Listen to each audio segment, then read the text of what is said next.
kas bertambah di sebelah debit, sedangkan piutang berkurang di sebelah kredit. Ingat ya, karena keduanya ini termasuk dalam akun harta. Video ini dipersembahkan oleh Radar Edukasi, berbagi wawasan menambah pengetahuan. Halo teman-teman, kembali lagi bersama saya Nisa Syafitri di Radar Edukasi, berbagi wawasan menambah pengetahuan. Nah teman-teman, kali ini kita akan belajar cara menentukan debit dan kredit. Nah teman-teman perlu ketahui ya bahwasanya debit dan kredit itu hanya menunjukkan sisi kiri dan kanan suatu akun. Jadi pada dasarnya debit dan kredit itu tidak memiliki arti atau definisi. Nah, sekali lagi hanya menunjukkan sisi kiri dan kanan, di mana debit berarti sebelah kiri dan kredit berarti sebelah kanan. Nah, karena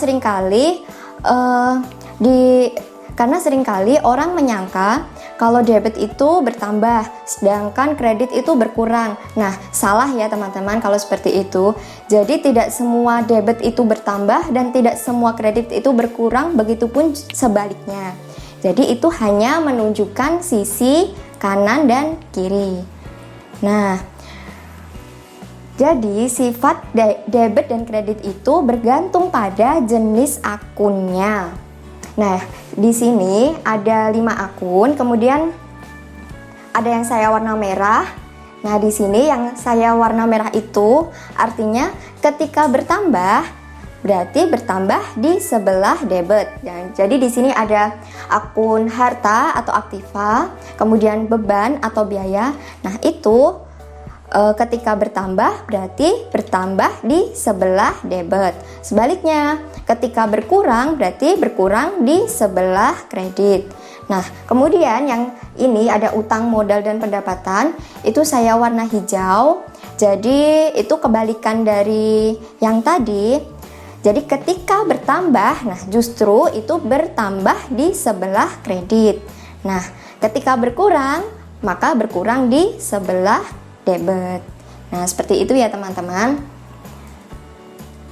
Nah, kemudian untuk cara mudah menentukannya, jadi yang pertama harus kita ingat, nah ini kan kita dalam akuntansi itu terdapat diklasifikasikan menjadi 2 akun, ada akun real dan akun nominal.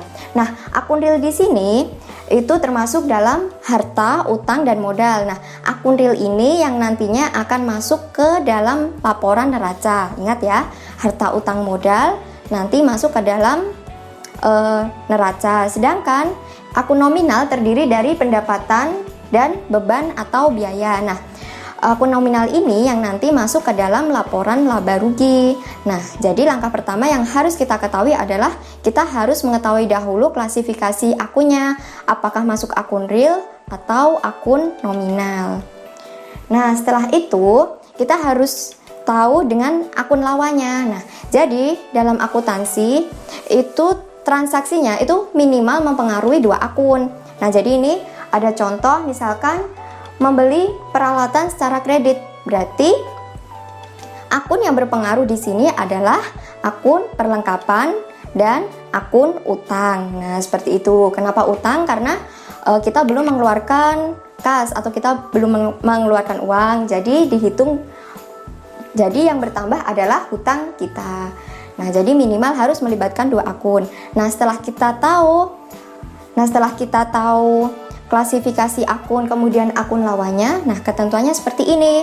Untuk kelompok akun yang ada di neraca, ingat kan tadi yang di neraca ada harta, utang, dan modal.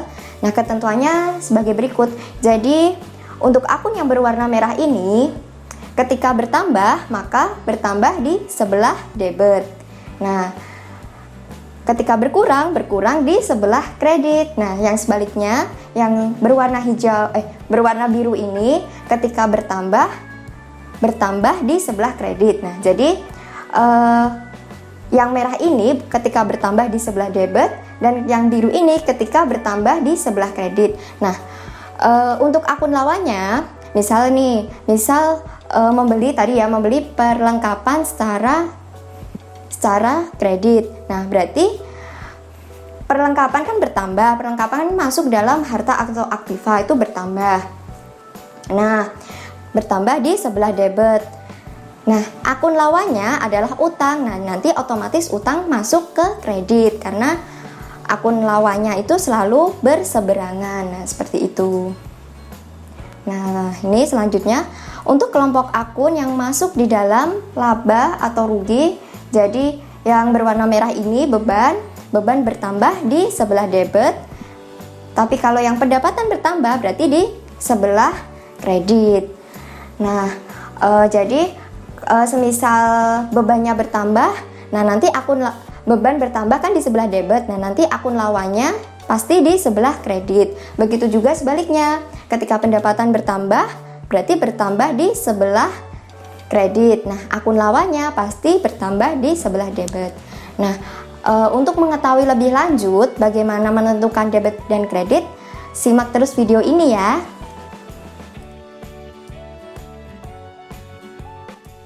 Nah, teman-teman, sekarang saya akan sajikan beberapa contoh kasus sehingga kita akan belajar menentukan debit dan kredit.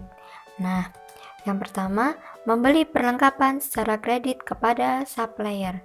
Nah, membeli perlengkapan secara kredit di sini berarti melibatkan dua akun, yaitu perlengkapan dan utang. Ingat ya, karena membeli secara kredit sehingga yang terlibat adalah utang.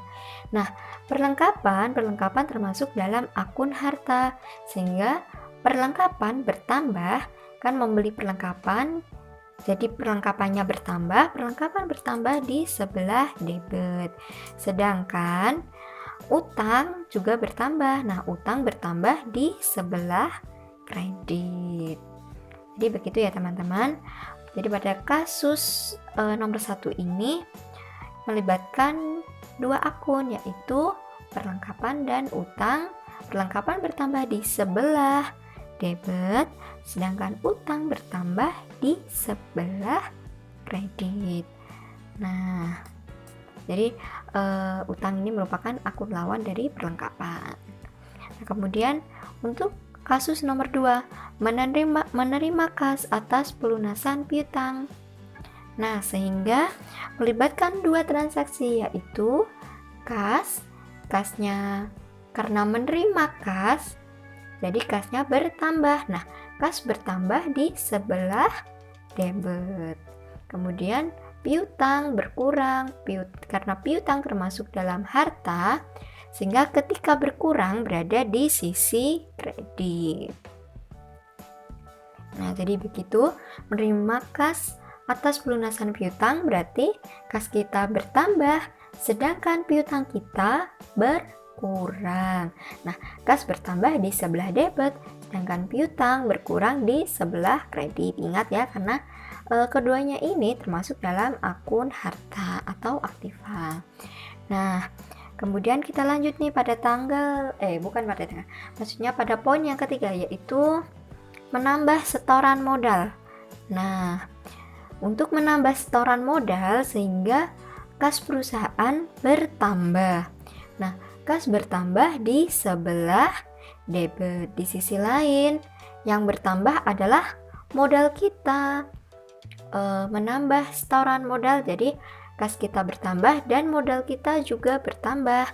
Nah, modal bertambah di sebelah kredit. Ingat ya teman-teman. Jadi pada kasus nomor 3 ini menambah setoran modal melibatkan dua akun, yaitu kas dan modal. Kas bertambah di sebelah debit, sedangkan modal bertambah di sebelah kredit. Nah, contoh selanjutnya adalah membeli peralatan secara kredit. Nah, di sini ada dua akun yang terlibat, yaitu peralatan dan secara kredit. Ingat, jadi peralatan dan utang. Nah, peralatan bertambah di sebelah debit. Ingat ya teman-teman bahwa peralatan termasuk dalam akun harta. Kemudian karena membeli secara kredit sehingga utang juga bertambah di sebelah kredit. Nah, kemudian untuk contoh selanjutnya adalah membayar gaji karyawan. Nah, membayar gaji karyawan melibatkan dua akun, yaitu beban gaji dan kas. Nah, ingat ya teman-teman bahwa ketika beban bertambah di sebelah debit, sedangkan untuk membayar gaji maka kita mengeluarkan kas. Nah, ketika kas berkurang di sebelah kredit. Ingat, kas termasuk dalam akun harta, sehingga ketika berkurang maka di sebelah kredit. Nah, kemudian contoh selanjutnya adalah menerima pendapatan jasa. Nah, ketika menerima pendapatan jasa berarti akun yang terlibat adalah kas kita bertambah dan pendapatan kita juga bertambah. Nah, ketika kas bertambah maka kas bertambah di sebelah debit. Kemudian untuk pendapatan, ketika pendapatan bertambah di sebelah kredit. Dan yang terakhir adalah menerima piutang. Nah, ketika kita menerima piutang berarti kas kita bertambah. Ingat, kas bertambah di sebelah debit dan piutang kita berkurang. Piutang berkurang di sebelah kredit. Jadi caranya seperti itu ya teman-teman.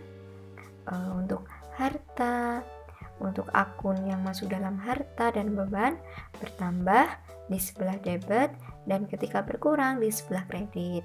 Sebaliknya, untuk akun utang dan modal serta pendapatan ketika bertambah berada di sebelah kredit dan ketika berkurang justru berada di sebelah debit. Jadi begitu.